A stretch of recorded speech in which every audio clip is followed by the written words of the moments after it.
She'll babysit the damn dog, or I'll handle it myself, Patricia snapped, hand ghosting over the bulge in her purse like punctuation. HOA policy. Every household contributes. That's how it started. HOA Karen. Pulled a gun at my daughter to babysit her dog. Didn't know she's a 4-star general in the Pentagon. I stepped between them before Kira could shift. She was still on recovery leave, cane in one hand, her balance as brittle as her patience.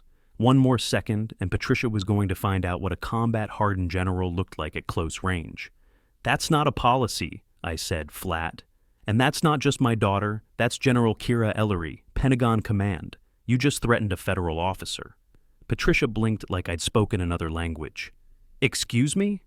If you've ever felt that surge of power when standing up to bullies, hit subscribe now. This showdown is about to become a masterclass in fighting back. I didn't shout. I didn't lean in. Just met her stare like I'd done 1,000 times across audit tables with crooked contractors and nervous colonels. Her smirk twitched. She didn't like not being the smartest one on the lawn. I don't care if she's the Queen of Mars, she huffed. HOA rules are HOA rules. Everyone does their part, or they pay the fine. Yours should be in the mailbox. I stepped forward, just enough that her heels clicked back half a pace. My name is Sam Ellery. I wrote half the regulatory manuals the Defense Department still uses. 23 years catching internal fraud before it hits the news. And this property? It's been in my late wife's family since before your HOA even filed for incorporation. She flinched at that last part. Patricia didn't know much about land rights, but she knew enough to realize she'd overstepped. Kira eased herself down onto the bench, wincing as her hip locked. She really pulled that stunt with a weapon, she said quietly. Over a Pomeranian. She thinks she's untouchable. She's wrong, Kira muttered, her eyes narrowing toward the garden. That garden had history. My wife planted it during her final remission. Lavender, rosemary, forget-me-nots, all marked with ceramic tags in her handwriting. Kira helped her dig the first rows, and she came back to this house after her injury, because that garden gave her peace, stability, purpose, no media, no command briefings, just a wooden bench and her mother's shadow in the soil. Patricia didn't just threaten my daughter. She trespassed on the one place that had held our family together after cancer, deployment, and grief tore it apart. So, no, I didn't yell. I didn't fight back in kind. But I did make a call. Where are you watching from? I pulled my old compliance-issued field phone from the drawer, the one they made us keep even after retirement. Kira raised a brow. She recognized the ringtone that followed. You're escalating. I'm reporting a federal threshold breach, I said. That purse wasn't just a bluff. And it wasn't just about Kira anymore. It was about the neighbor who was fined for not shoveling snow while on oxygen. The couple across the cul-de-sac who were forced to repaint their door 3 times in 1 month. The veteran whose American flag had to be HOA approved or removed entirely. Patricia had turned community into control. She thought threats made her powerful. She had no idea she'd just pointed one at the Pentagon, and I had no intention of letting her get away with it. The next morning, Patricia doubled down. The community bulletin board, nailed beneath the mailboxes by the HOA office, had a new laminated notice posted under a garish, urgent mandate header. Red font, bold. It listed something called Pet Rotation Duty Compliance. Section 8. A revised. Every homeowner was now expected to perform rotational care assignments for board-approved pet owners. Refusal meant fines of $250 per day. I scanned the signature line. Patricia Breen, Vice President. The paper was dated that morning, backdated 2 days prior. My hands were steady, but I could feel the pulse behind my eyes. This wasn't just a bluff tantrum anymore. She was crafting policy to justify what she'd done, pretending that pulling a gun on my daughter was just enforcing rules. Kira stood beside me, hood pulled up, cane resting against the box wall. So she made it official? She tried, I muttered. But policy can't be retroactive, and it can't violate county law. She's hoping nobody will check. She's not wrong about most people. Number? But she's wrong about me. That's when the elderly couple from Unit 6 walked up. Ron and Merrill, mid-70s, always in matching vests and always the first to help with bake sales. Ron caught sight of the notice and let out a low whistle. "She finally put it in writing, huh?" he said. "She's been calling it a voluntary request all week." Meryl clutched her bag.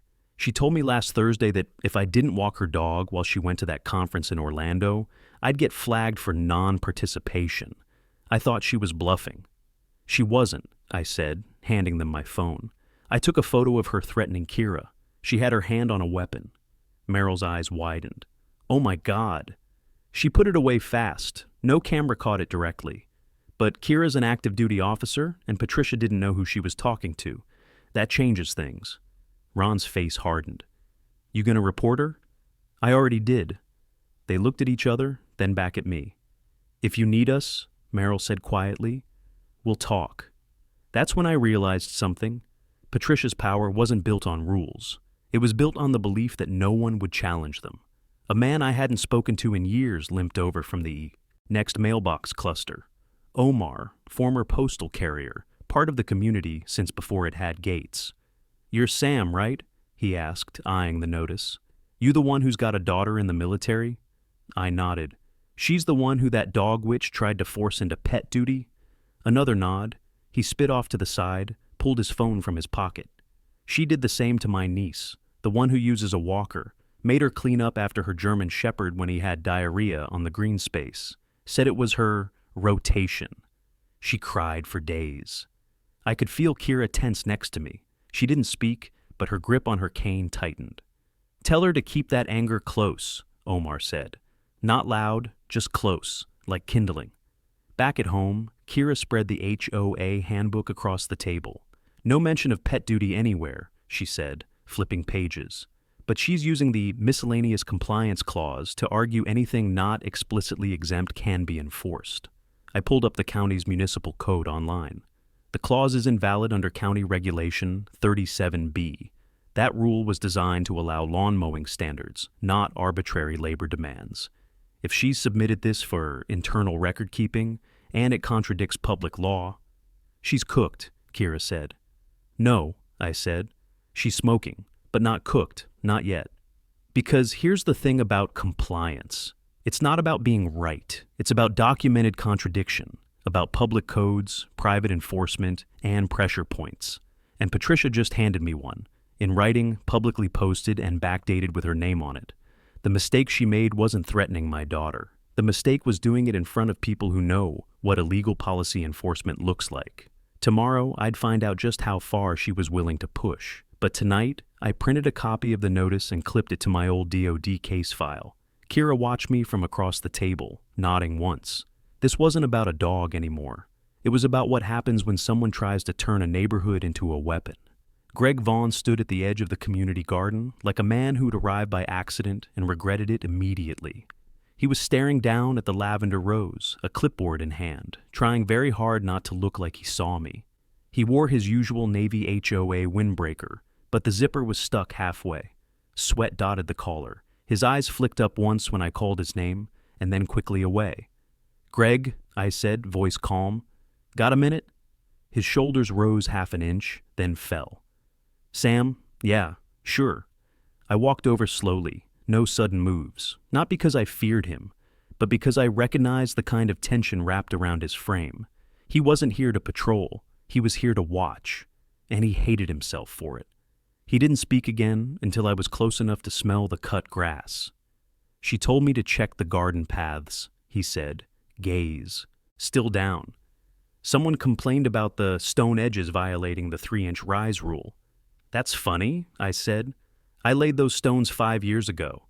Patricia walked on them herself when she brought cookies after my wife's funeral." Greg flinched. "I remember that." "Do you also remember the rule she's quoting didn't exist until last month?" He didn't answer. I leaned slightly forward. "Kira's not just a recovering vet. She's an active duty general. Patricia threatened her with a firearm yesterday. Did she tell you that?" His lips tightened, jaw working in silence. Then he exhaled through his nose. "She said your daughter was being combative, disrespectful to authority." I barked a humorless laugh. "Authority she doesn't legally have." "I didn't say I believed her," he muttered. Greg finally looked at me, and there it was, the conflict. Eyes rimmed in red, jaw tense, but his fingers clutched the clipboard like it was armor. "She's making us enforce things that aren't ratified," he said low. "She calls them trial directives. Said if we show force, they'll eventually pass." "That's not enforcement," I said. "That's coercion." He swallowed. "I didn't vote for her. I didn't vote at all. I only took this job because she said it'd be part-time, that it wouldn't get political." "It's always political," I said, "especially when no one's watching." Behind us, Kira stepped onto the path.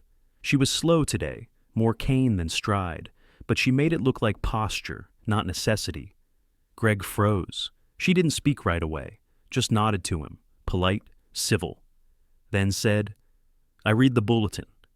Greg's voice barely held steady. "That wasn't my idea."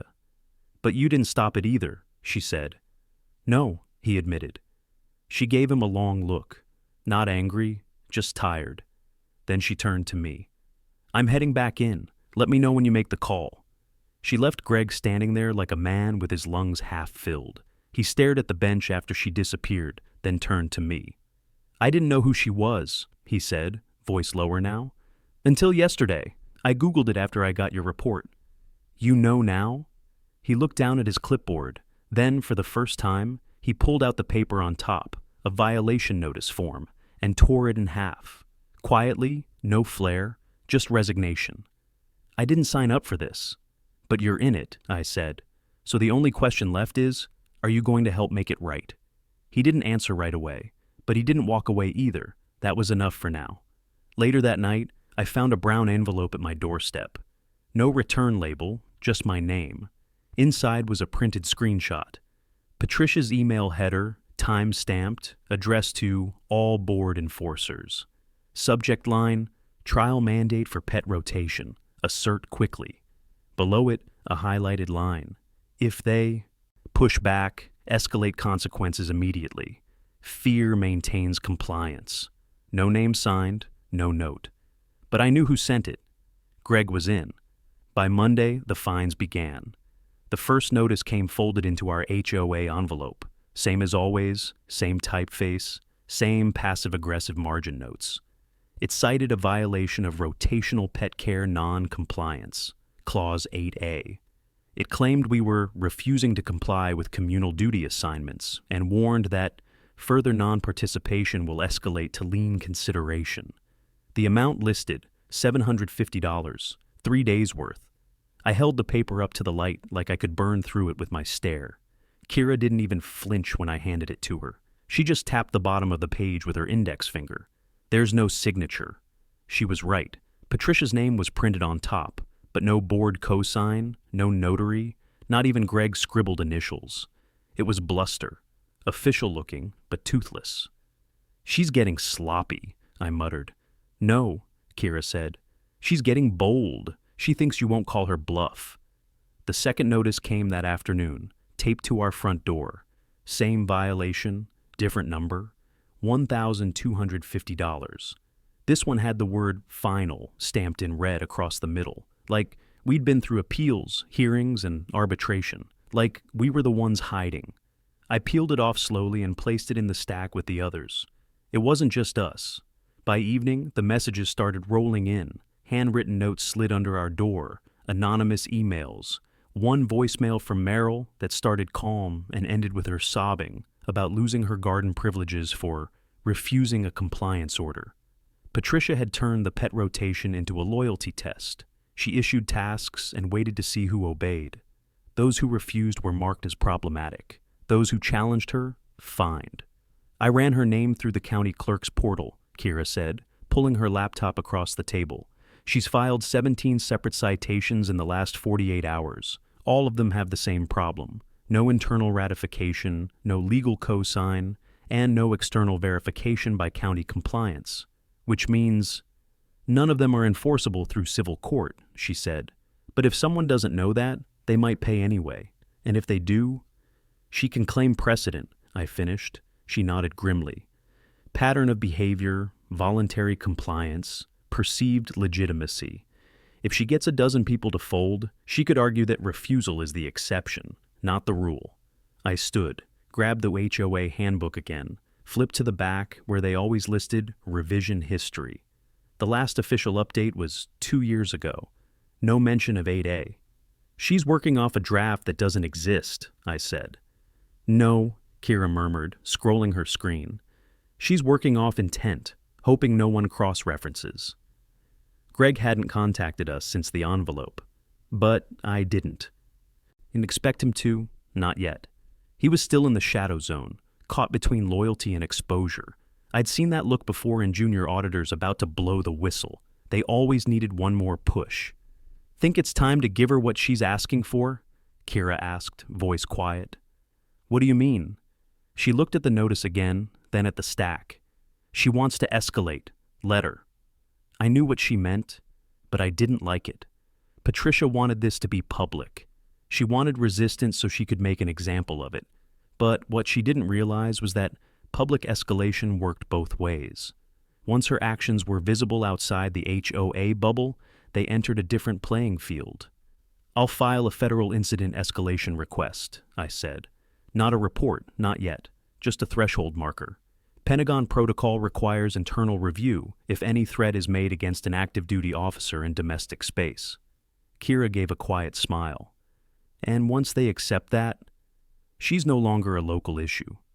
I printed the notice, highlighted the contradictions, and uploaded them to the liaison portal along with the time-stamped envelope photo and a brief statement. It wasn't the full dossier, not yet, but it was the opening salvo. By nightfall, the notice count had risen to 5. The final one was hand-delivered by Patricia herself. She rang the bell, waited 2 seconds, and stuck the paper in our doorframe. She didn't even glance at the camera, just turned and walked back to her silver sedan with the HOA Strong bumper sticker. No words, just war by paper. And I'd just activated a response she couldn't see coming. The response came quietly, but it came. At 10:42 a.m., my encrypted DoD liaison portal pinged from Lieutenant Column Daniels, OR. ARE, incident flag, Ellery residence, Tier 2, alert threshold. Per protocol, this incident now falls under federal procedural audit. Maintain silence. Expect contact within 72 hours. I stared at the screen for a long time, hands hovering over the keyboard, not typing anything. Kira walked in from the back patio, garden gloves still on. That the ping? I turned the monitor so she could see. Her gaze sharpened. That's not just a flag. That's activation. They took the footage seriously. They took the identity seriously, she said. Not many people understand what Tier 2 means when it involves a federal officer on leave. She escalated it past internal resolution the second she touched the purse. She doesn't know yet, I said. But she will. Kira sat across from me and unpeeled her gloves slowly, methodically. How much do you think she's covered her tracks? Poorly, I said. She thinks authority is performance, uniforms, notices, stamps. She doesn't understand compliance is procedural, sequence, approval, record. She's going to learn, Kira said, voice flat. I nodded. I just don't want her to drag the neighborhood down with her. That afternoon, I decided to pay a visit to someone who'd seen Patricia's rise from the beginning, Omar. He was out front washing his ancient pickup when I walked up. He nodded once and turned off the hose. Sam, he said, figured you'd show up. Wanted to ask you something. He waved me toward the lawn chair on the edge of his driveway and sat opposite me. Let me guess, how she got so much power with no actual vote. That's a good place to start. She didn't win, he said. Not really. HOA board elections are usually ghost towns. 10 votes here, 7 there. People don't show up. She brought 5 neighbors to a board meeting 3 years ago and won vice president by a single ballot. President stepped down 6 months later. Guess who filled the seat unofficially for 2 cycles before switching back to VP when Greg joined manipulated structure? Worse, he said. She weaponized apathy. Nobody thought it mattered, so she filled the vacuum. And now, Omar looked at me, eyes harder than before. Now you're the first one to make her nervous. I pulled a folded printout from my pocket, the red-stamped violation from our door. You ever seen this form before she started the pet rotation stunt? Omar chuckled. She gave me one just like it. Said my truck was an aesthetic hazard. You ever see me move it? I didn't smile, but I nodded. Got something else for you, he said, reaching behind the chair.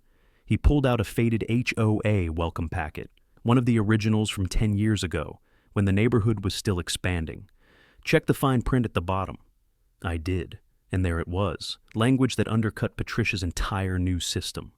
All directives requiring resident labor or physical participation, I read aloud, must be presented to the board for a majority vote, then passed to legal counsel for codification.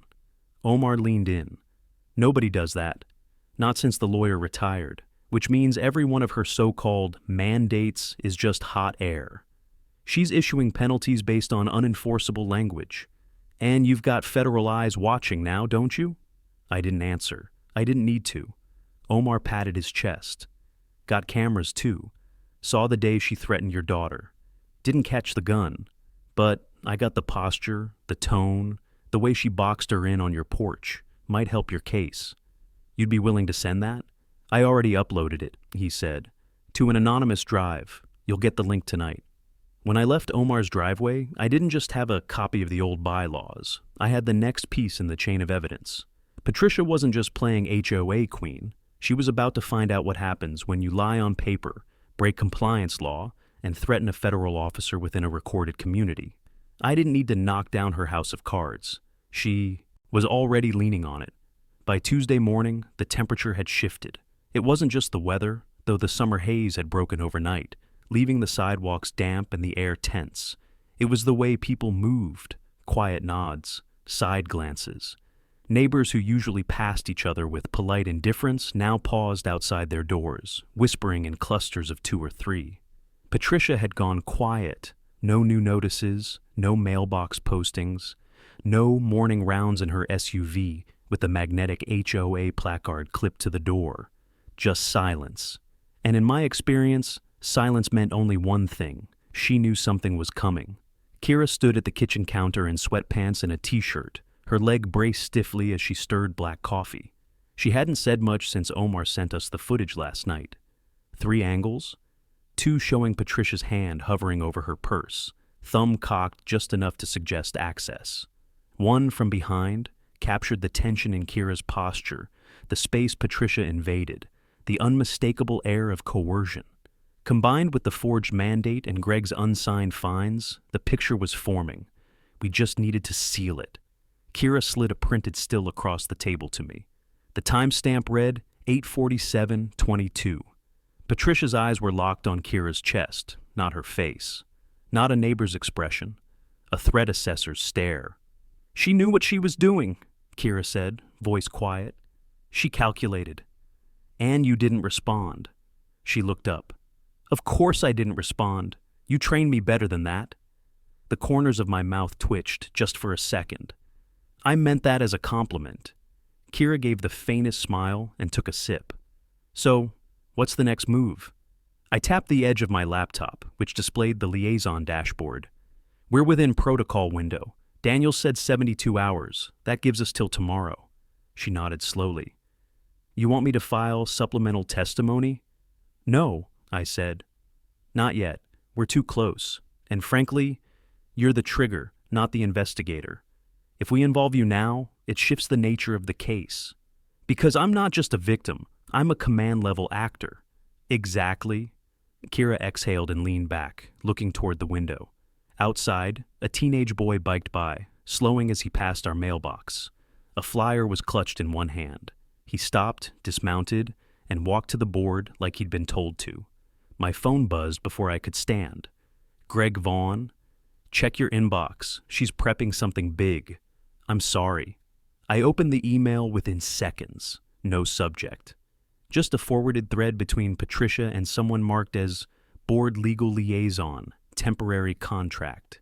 It was dated last night. Patricia had retained a new private consultant, one not authorized by the city registry, and was instructing them to formalize lien recommendations against non-compliant households pending final draft ratification. I scrolled down. We were at the top of the list. So were Omar, Ron, and Merrill, and 3 more homes I didn't recognize by name. She's trying to get ahead of the audit, I muttered. Kira looked over. Preemptive financial retaliation? She knows she'll lose eventually, but if she can file liens and then resign, the board eats the fallout, and the residents pay. Classic insulation move. We need to move faster. I drafted a second report to Daniels, this time marked urgent. I attached the forwarded emails, the footage stills, the altered mandate with side-by-side comparison to the original bylaws, and Omar's time-stamped screenshots. At the end, I included a simple sentence, requesting immediate deployment of Audit Intervention Officer under DoD Civilian Jurisdiction, Clause 4.5b. When I hit send, I didn't feel relief. I felt locked in. She'd crossed the final line. This wasn't about dog duty. This wasn't even about fines. This was structural abuse of power masquerading as community management, and the mask was finally cracking. Outside, the boy finished taping the new flyer to the bulletin board. I walked out to read it. At the top, mandatory town hall, compliance review, and emergency vote, Wednesday 7 p.m. At the bottom, Patricia's signature, and just above it, in bold, non-attendance will be counted as automatic affirmation of board decisions. She wasn't just escalating. She was preparing to solidify control, but she didn't know I'd just summoned the one authority she couldn't overrule. Greg Vaughn showed up at my door just after dusk. He didn't knock, just stood on the porch like a man halfway through a decision, staring at the chipped edge of the stone step. I opened the door before he reached for the bell. He looked up, startled. I didn't mean to bother you." "You're not," I said. "You came." He hesitated, then stepped inside. No windbreaker this time, just a wrinkled polo, sweat at the collar, and a manila folder tucked under one arm like it might detonate if he let it go. Kira glanced up from the couch and nodded to him. He nodded back, not quite making eye contact. "She's getting ready to file," he said without preamble. "Liens, retroactive penalties. She told the rest of the board she has legal review and that the town hall vote will seal it." "She doesn't," I said. "The consultant she hired isn't registered with the city or the state." "I know," he said, eyes flashing for a moment. "She found them on a contractor forum, paid cash. The lawyer's some kid a year out of school." "Greg," Kira said softly, "why are you really here?" He took a long breath, then walked over to the kitchen table and set the folder down. When he opened it, I saw line item invoices, payment memos, email threads, and notes scribbled on HOA letterhead. "She used the board account to pay for spa days," he said, "and gifts. And this was the last straw, for me." He slid over a printed invoice. It was from a boutique grooming service 3 towns over. Luxury rates, signature required, pet's name, Muffin, service, therapeutic ozone bubble bath. Date, 2 hours after she threatened your daughter. Paid in full by HOA discretionary budget. Labeled Community Morale Initiative. I closed my eyes. Kira let out a low breath, like a pressure valve releasing. "She told us to pre-approve those charges so she could bypass a vote," Greg said. "Said it was time the board acted with executive urgency." "How long has this been going on?" I asked. "Over a year," he said. "But small, $20 here, gift cards there." Then last month, she started getting bolder. Said she needed to tighten behavioral compliance before the next development phase. "She's prepping for expansion," I said. "That's why she needs a show of power." "Exactly," Greg whispered. "And that's why I'm done." He pushed the folder toward me. "Everything in there will show misuse of funds, lack of ratified process, and an attempt to launder pet duty into legal precedent." I looked him square in the eye. "Why now?" Greg didn't answer immediately. He ran a hand through his hair, then sat down, elbows on knees. "I joined the board because I thought it'd be boring," he said. "Harmless. But the moment I saw your daughter standing on that porch, looking like she was about to be ambushed in her own country, I realized what we'd become." He glanced at Kira. "I didn't know who you were, but I knew what that look meant." She nodded once, her eyes sharp but not unkind. "I don't expect forgiveness," Greg said. "I just want to stop being part of it." "You just did," I said. We spent the next hour scanning the documents into the protected drive I shared with Lieutenant. Column Daniels. Kira cataloged each file by category, financial abuse, procedural overreach, intimidation pattern. We cross-referenced them with Patricia's memos and the community bulletin timestamps. By the time Greg stood to leave, his face looked different, lighter, still afraid maybe, but no longer hiding. "Will she know it was me?" he asked. "She'll suspect," I said. "But she won't be able to prove it, and she won't have time to retaliate." He nodded, then paused at the door. "You think the town hall will still happen?" "Oh, it'll happen," I said. "She needs that vote, needs the illusion of legitimacy." Then what? Kira stood beside me now. Then we introduce her to what actual oversight looks like. Greg left without another word. The folder stayed. And for the first time since this started, I didn't feel like we were reacting. We were preparing. The next morning, I built the case like I used to build audit reports, piece by piece. Nothing flashy, just quiet precision. Kira sat across the table with her laptop, combing through HOA, meeting minutes I'd archived over the years. She'd never been interested in neighborhood politics before, but now she dissected Patricia's language like it was enemy intel, which, in a way, it was. "Look at this phrasing," she said, spinning the screen toward me. "Operational urgency necessitates suspension of prior voting formalities." That's from the August memo. I read it twice. She's admitting procedural bypass in writing. Kira nodded. And using the emergency clause that only applies to natural disasters. Not pet care, not lawn disputes, not anything we've dealt with. She thinks HOA authority is elastic, I said. It isn't. It's defined. Everything outside that scope is overreach. Kira leaned over my shoulder. "What about Exhibit G?" I smiled faintly and pulled a slim envelope from the kitchen drawer, the same one Patricia had hand-delivered 2 nights ago. "Her last mistake," I said. "Backdated, no board cosign, and physically posted after digital complaints were already filed. It proves awareness of conflict and continuation of conduct." Intent. Kira folded her arms. Intent's the difference between bad judgment and legal action. Exactly. By noon, everything was uploaded and synced to Daniel's liaison hub with a request for in-person audit presence at the town hall. The case file itself was over 70 pages long now, including visual evidence and annotated breakdowns of each violation. I wasn't just aiming to stop Patricia. I was building something she couldn't spin her way out of. Kira sat back and exhaled. "What happens if Daniels doesn't send someone?" "They will," I said. "She threatened you. You're still active duty. And this isn't just personal. It's procedural precedent. If she pulls this off, it sends a message that HOA boards can fabricate legal authority and get away with it." We were quiet for a moment. Outside, the neighborhood was unusually still. No lawnmowers, no dog walkers, no garage doors rumbling open. The air felt like a held breath. "She's going to play the victim," Kira said. "Call this a smear campaign, accuse us of retaliation." Then we let the record speak louder than she can. I reached for the old leather binder I hadn't touched since my final audit with the DOD. Inside were printed procedural guides, compliance templates, and a few remaining letterhead forms stamped with gold foil. Kira raised an eyebrow. "You planning to dust off the badge?" "No," I said, "but I'll remind her what one looks like." That night, I printed handouts for the residents. Not accusations, just facts. A timeline of HOA actions, quoted bylaws, and a breakdown of how Patricia had manipulated board structure for personal gain.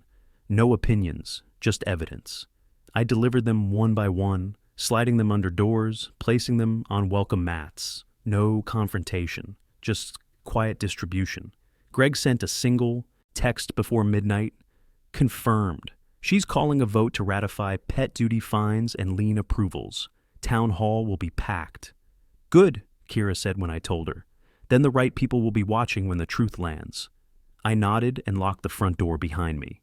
In my career, I'd buried weapons programs, dismantled fraud rings, even flagged a general for falsifying contract bids. But this was different. This was my daughter's healing space, my wife's memory, my neighborhood. And tomorrow, we weren't just showing up to defend it. We were showing up with everything Patricia hoped no one would ever understand. Procedure, proof, and power that didn't need to shout to be heard. I arrived at the community center an hour before the town hall was set to begin. It smelled like lemon cleaner and fresh sweat, the kind of scrub job you do when you're expecting company you want to impress. The folding chairs were arranged in 2 perfect rows. The podium had a new seal affixed to the front. Stone Glen HOA. Integrity through order. Patricia's branding, no doubt. Greg was already there, pretending to straighten the sign-in sheets while his eyes darted toward the door every few seconds. He looked 10 pounds lighter than last week, but the tension hadn't left his shoulders. "She brought in new signage," he muttered as I approached. "Banner's vinyl. Says board authorized vote to protect community standards." "Language designed to scare, not inform," I replied. "She thinks if it looks official, it is official." That's always been her strategy. I set my binder on the edge of the refreshment table, next to a pyramid of off-brand water bottles. Kira joined us a minute later, wearing a plain charcoal blazer over black slacks. Nothing to identify rank, but she didn't need insignias to radiate command. She nodded to Greg and began inspecting the perimeter like she was clearing a field op. "She sent a seating chart to the board this morning," Greg whispered. "Wants opposition in the back." "I'll sit front row," Kira said. "Make her stare at the decision she made." I pulled out 2 additional copies of the report. One went into a slim blue folder labeled Resident Summary. The other stayed in my hand. "She expecting any press?" I asked.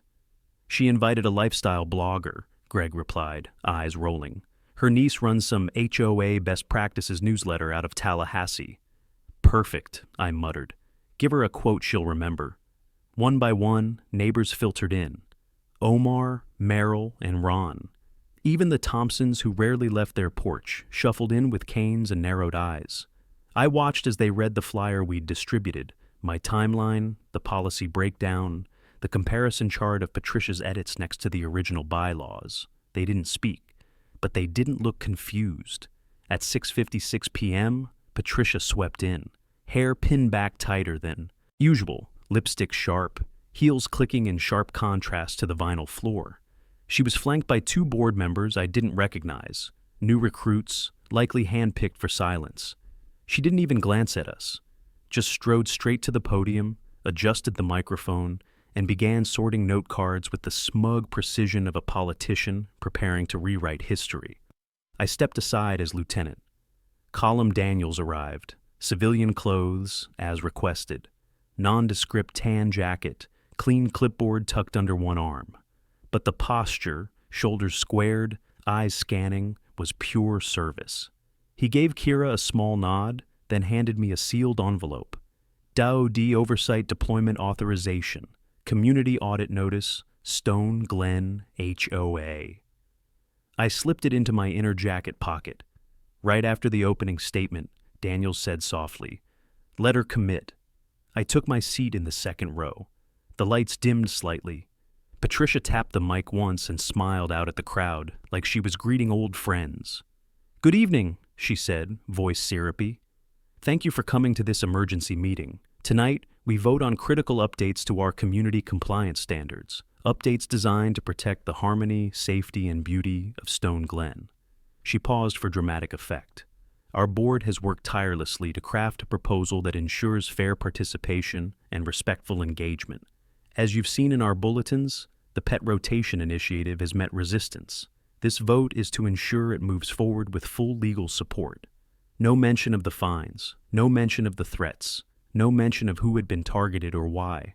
Just language scrubbed until it squeaked. Daniels leaned forward slightly.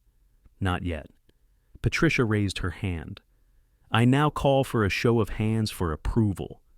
I stood, her voice caught mid-sentence. "Before the vote," I said, "the community has the right to review a procedural complaint filed with federal oversight." Whispers. Greg took his cue and stepped forward, placing the resident summary folder on the edge of the podium. Kira met Patricia's eyes and held them. "Unless you'd prefer I read the part about the gun?" Patricia's jaw twitched. Daniels rose. The town hall had just changed temperature. Patricia didn't move at first. Her hand hovered in midair like she couldn't decide whether to continue calling the vote or snatch the folder Greg had placed on the podium. For someone so accustomed to control, the silence was foreign territory. The room had gone still, neighbors no longer watching her, but watching us. Lieutenant Colum Daniels stepped forward calmly, clipboard in hand. Per Department of Defense Civilian Audit Procedure, I am now authorized to conduct an in-person compliance review in response to an incident involving an active duty officer. Patricia's voice was thin. This is a local meeting. You don't have standing. Daniels didn't blink. Your actions involved as federal officer. That makes it federal jurisdiction. She scoffed, but her knuckles whitened as she gripped the podium. This is harassment. This is a personal vendetta dressed up as bureaucracy. Greg cleared his throat from the side of the room. The board never voted on the mandate. There's no record of approval. We were told it was a temporary guideline. You weren't told anything, Patricia snapped, but the damage was already done. Greg's voice had cracked the illusion. Meryl stood slowly in the fourth row. You fined us for saying no, she said quietly. Made me feel like I wasn't allowed to say no in my own home. Several others murmured in agreement. The Thompson couple looked at each other, then at Patricia, then stood and walked to the back of the room without a word. Daniels handed the envelope to the closest remaining board member. This notice formally suspends Stone Glen HOA's enforcement authority pending a compliance audit. Any fines issued since June 1st will be frozen. Any liens filed without municipal approval will be referred to the county for review. Patricia's lips barely moved. This is outrageous. You can't dismantle a private board with a letter. I stepped forward now, holding the second copy of the folder, my version. You didn't just abuse power. You falsified authority, backdated notices, and enforced mandates without legal standing. You used fear to create structure. And now that structure's collapsing. She tried to pivot.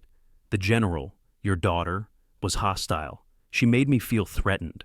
Kira finally spoke.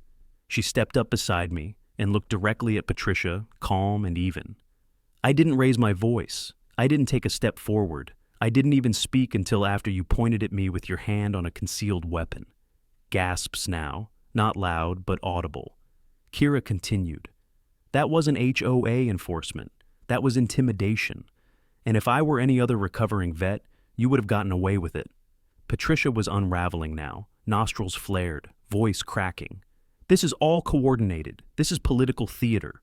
No, I said. This is the consequence of thinking no one would push back. Daniels turned to the crowd. Until the audit is complete, no board action is enforceable. A temporary mediator will be assigned by the county HOA oversight office. Any resident who paid an unauthorized fine can file for restitution using the form we'll distribute tonight. Omar raised his hand. Do we vote to remove her? Daniels nodded. After the audit, you'll vote to reconstitute the board under municipal guidance. And if there's evidence of criminal fraud, he looked pointedly at Patricia. That will be forwarded accordingly. She stepped back from the podium then, as if it burned her. For the first time since she'd started this campaign of control, Patricia Breen had no words, no retort, no rule to twist. Just a room full of people who no longer feared her, and a folder full of evidence that wouldn't go away. Greg quietly removed the HOA placard from her seat and placed it on the table beside the water bottles. The room didn't erupt. It didn't need to. The power shift was silent, total, and permanent. As neighbors began to rise, some speaking, others just nodding to one another, Patricia turned and left through the side exit. She didn't slam the door, but she didn't look back either. Tomorrow would begin the formal audit. But tonight? Tonight was the moment she lost the right to call herself in charge. The county liaison arrived 20 minutes after Patricia fled. She wasn't in uniform, just a slate gray suit and a binder thick enough to quiet the murmurs as soon as she stepped inside. Her name was Ms. Yarrow, and her tone was calm, unhurried, procedural. The kind that cut through noise not by force, but by precision. Under state HOA mediation protocol, she said, placing her badge on the table, I've been assigned as interim facilitator. This board's authority is suspended until audit review is complete. No one interrupted. Greg sat to my left, visibly pale but upright. Kira stood behind me, arms crossed, scanning the room with quiet vigilance. Omar had pulled 2 more chairs into the front row and was helping Meryl and Ron settle in. There was no yelling, no gavel, no last-ditch performance, just the slow, methodical end of something corrupt. Ms. Yarrow clicked a pen. Now, who's prepared to formally speak on the record? I rose. I am, She nodded. Proceed. I'm not here to punish, I said. I'm here to protect what this place was supposed to be. We didn't move here to be managed. We moved here to be neighbors. Silence followed. Then Omar stood. I've got the original welcome packet from when I moved in. This place had rules, sure, but it also had people who waved when you passed them. We don't need fear to keep our lawns clean. Greg stood next. His voice trembled, but he didn't back down. I was part of this. I didn't stop her. I didn't know how, but I will now. Ms. Yarrow took each statement down by hand, not typing, not rushing. It felt human, intentional. Then Kira stepped forward. I won't make a complaint, she said. I won't press charges unless the Department of Defense finds it necessary. But I want this on the record. Patricia used a weaponized system to intimidate vulnerable people. That's what I saw. That's what I felt. And I won't let it happen again.